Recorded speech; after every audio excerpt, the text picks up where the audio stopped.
in this part we are going to study about fruit, right? Morphology of flowering plant में एक छोटा सा section है fruit. देखिए फ्रूट जो होता है, आपको पता है फ्रूट कैसे बनता है? जब ओवरी राइपन करता है, ओवरी के राइपनिंग से फ्रूट बनता है। ठीक है, एक फ्रूट में अगर मैं बात करता हूँ फ्लावरिंग प्लांट्स की, यानी कि एंजियोस्पर्म की, तो फ्रूट जो है फ्लावरिंग प्लांट्स का एक कैरेक्टरिस्टिक फीचर है। ठीक है, so fruit is the characteristic feature of flowering plant. ठीक है, राइपेंड ओवरी होता है। अब एक तो फ्रूट ओवरी से बनता है। कभी कभी क्या होता है, फ्रूट जो होता है विदाउट फर्टिलाइजेशन फॉर्म होता है। तो अगर फ्रूट विदाउट फर्टिलाइजेशन फॉर्म होता है तो ऐसे फ्रूट को हम पार्थिनोकार्पिक फ्रूट बुलाते हैं। ठीक है, so fruit formed without fertilisation उसको पार्थिनोकार्पिक फ्रूट बुलाते हैं। अच्छा, फ्रूट में जो फ्रूट के चारों तरफ का वॉल होगा उसको हम पेरिकार्प कहते हैं। तो पेरिकार्प क्या होता है? फ्रूट वॉल को हम पेरिकार्प कहते हैं। अच्छा, अब ये जो फ्रूट वॉल जिसको पेरिकार्प बुला रहे हैं, अब ये ड्राई हो सकता है या ये फ्लेसी हो सकता है। याद रखिएगा कि फ्रूट वॉल जिसको पेरिकार्प कहते हैं, it can be dry, it can be fleshy.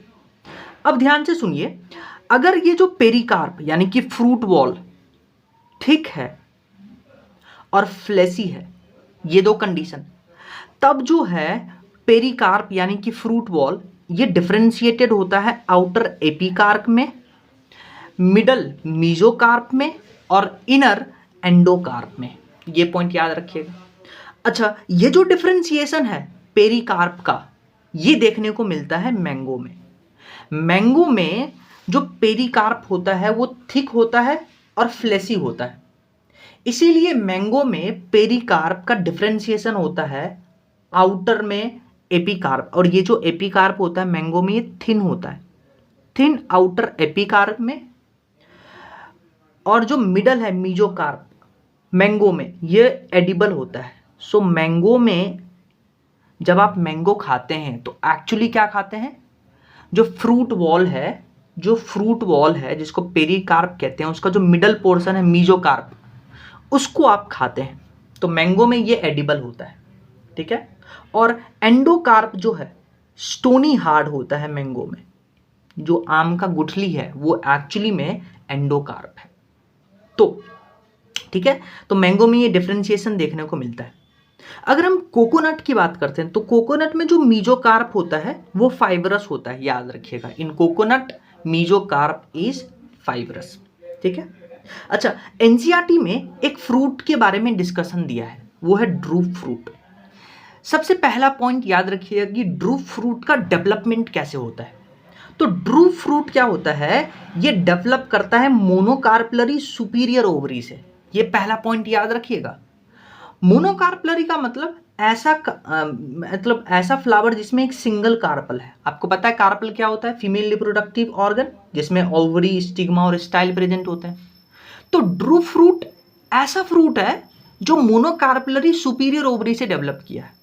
और सिंस मोनोकार्पल है तो इसीलिए इसमें एक ही सीड देखने को मिलता है।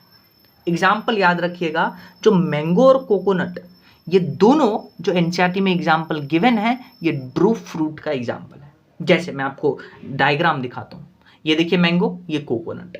तो मैंगो और कोकोनट दोनों ड्रूप फ्रूट का एग्जाम्पल है। तो मैंगो में जो आउटर वॉल है, फ्रूट का जो वॉल है जिसको पेरिकार्प कहते हैं, आउटर थिन एपिकार्प में डिवाइडेड होता है। मीजोकार्प मैंगो में एडिबल होता है और कोकोनट में मीजोकार्प फाइब्रस होता है। सीड जो है वो एंडोकार्प है, स्टोनी हार्ड सीड, एंडोकार्प। देखिए, ठीक है, तो ये डायग्राम और जो पॉइंट्स मैंने आपको समझाया वो आपको याद होना चाहिए। एक जो क्वेश्चन आपसे बहुत बार पूछता है वो है example of endospermous seed and example of non endospermous seed. तो ये एग्जाम्पल याद रखिएगा। एंडोस्पर्मस सीड का एग्जाम्पल है castor, maize and coconut, and non endospermous seed का एग्जाम्पल है pea, bean, gram and orchids. तो ये एग्जाम्पल याद रखिएगा। एक और फ्रूट का टर्म याद रखिएगा, इसको बुलाते हैं एग्रीगेट फ्रूट। एग्रीगेट फ्रूट ऐसा फ्रूट होता है जो डेवलप करता है पॉलीकार्पलरी और एपोकार्पस ओवरी से। अच्छा, एपोकार्पस का मतलब होता है जब कार्पल फ्री होते हैं तो ऐसे कंडीशन को हम एपोकार्पस बुलाते हैं। इसका एग्जाम्पल भी पर्टिकुलर गिवन है एनसीईआरटी में, जैसे रोज और लोटस जो है इसमें कार्पल फ्री होते हैं, इसीलिए रोज और लोटस को हम बेसिकली एपोकार्पस बुलाते हैं। ठीक है,